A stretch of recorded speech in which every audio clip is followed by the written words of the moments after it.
অদ্ভুত এই দুনিয়ায় মোরা বাস করি ওগো ভাই। চোখের সামনে অদ্ভুত জিনিস কতই দেখতে পাই। ভাবতে ভাবতে হারিয়ে যাই ভাবনার ওই মাঠে, অবশেষে পরিচয় পাই অল্প ভাবনাতে।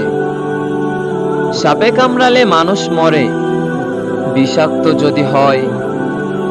সাপের বিষেই কোটি মানুষের জীবনকে বদলায়। পচা পানির ওই পাটকে মোরা ধরি না ঘৃণায়।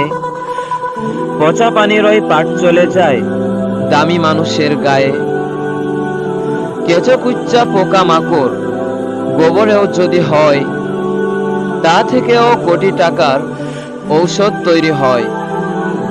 ক্ষুদ্র ক্ষুদ্র প্রাণী যদি কোটি টাকা দাম হয়, শ্রেষ্ঠ জীব মানুষ হয়েও আমি কেন হব অপচয়।